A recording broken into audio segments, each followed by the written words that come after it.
In today's news for you, changing your experience as you fly in and out of Columbia Metropolitan Airport. Lynn Douglas is with the airport, and we always see you through a soundbite, so it's nice to have you actually in the studio. We have Loki here, a 2-year-old Aussiedoodle, and David has his dog Ziva, a 4-year-old German Shepherd. These are therapy dogs. These aren't just any dogs. That's right. And you are using them at the airport. Why? Yes, we are using them. Actually, I've been using them since November of last year, and I'll have to give Loki's handler all the credit. She contacted us and said, have you guys ever thought about using therapy dogs?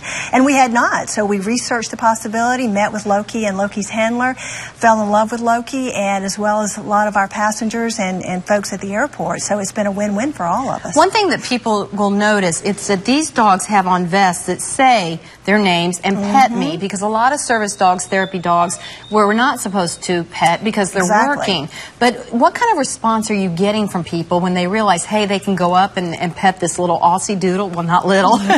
You're quite big, my dear. Or Ziva over there. Very shocked, very happy, because that's what we want folks to know is, and that's one reason we went with the vest, is so it says pet me on there, because as you said, that people are so used to seeing the service dogs, knowing that they can't pet them, so when they realize they can, particularly the children, they get excited, and we'll see them coming back 3 and 4 times, a child, and saying, can I pet Ziva or can I pet Loki again? So it's really gone over very well. Columbia Metropolitan Airport is one of the few airports in the nation offering this to the passengers in and out. Is this something you see becoming an across-the-board thing? Do you see this kind of program growing across the nation? I do. We are actually one of 16 airports that have these therapy dog programs right now, and I do see that becoming a little bit more stronger across the board.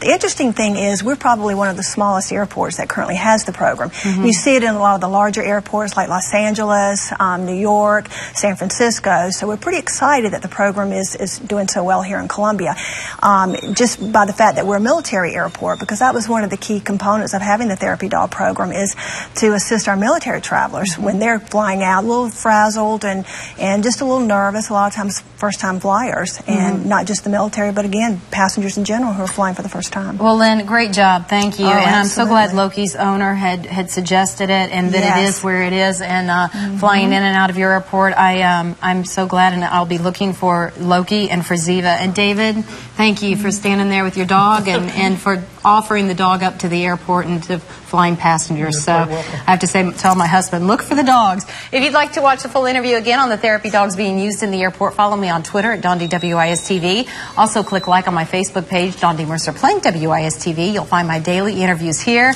And Ben, as we pitched to weather, these two did a really, really good job. Yeah. They did. I wasn't sure how they'd feel being in the studio, but good job, you guys. You're superstars. Ben?